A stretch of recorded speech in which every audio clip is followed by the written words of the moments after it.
siku za hivi karibuni kumekuwa na taharuki zinazosababisha vurugu, lakini na ukosefu wa amani pamoja na utulivu katika jamii, na hii imekuwepo maeneo mbalimbali nchini na mkoa wetu wa Rukwa ukiwa ni mmoja wapo.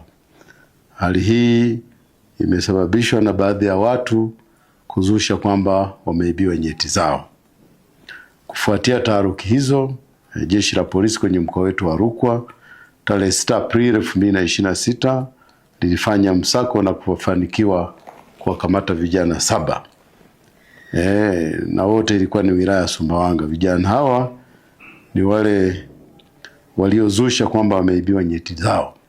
Vitendo hivyo vilichochea wananchi kujichukulia sheria mkononi kwa kuwashambulia, kwa kuwapiga wale wote waliokuwa wanasingiziwa kwamba wameiba nyeti na hawakuwa na hatia yoyote. Vijana wawili kati ya hao 7 tuliowakamata ambao ni Haruni William Mengo ana miaka 24, mkazi wa Karabazite, na mwingine Isaac Simon Kaniki miaka 19, mkazi wa Mshani, wamefikishwa mahakamani na wameweza kupatikana na hatia. Wote wawili wamepewa adhabu ya kutumikia kifungo jela kwa miezi 6 kila mmoja. Adhabu hiyo ya kifungo imetolewa leo tarehe 8 Aprili 2026 na Mheshimiwa Hakimu Wilgis Mbunda ni wa Mahakama ya Mwanzo Kipeta wilaya ya Sumbawanga. Ni kwamba hawa vijana tarehe 6 mwezi wa 4 2026 huko kijiji cha Mshani wilaya ya Sumbawanga walimzushia bwana mmoja anaitwa Isa Athumani Kidungwe miaka 56, mkazi wa Ndeni Tanga, kwamba ameibia nyeti zao, hivyo alishambuliwa kwa kupigwa maeneo mbalimbali ya mwili wake na kumsababishia maumivu.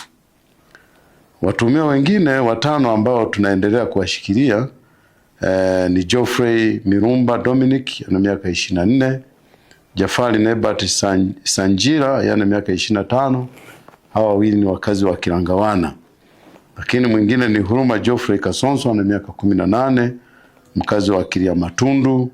Constantino Octavian Kiatu ana miaka 28 pamoja na Severino Cosmas Ngonyani miaka 22. Hawa ni wakazi wa hapa Sumbawanga.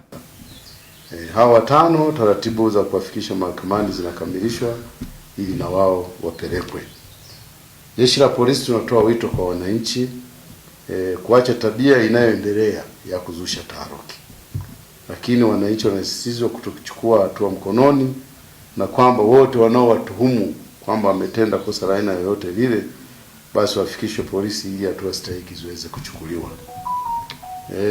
Kingine ni kwamba wananchi tunawahimiza kutoa taarifa mapema pale wanapobaini kwamba kuna viashiria vya vurugu au uhalifu aina yoyote ile, watoe taarifa mapema kwa Jeshi la Polisi.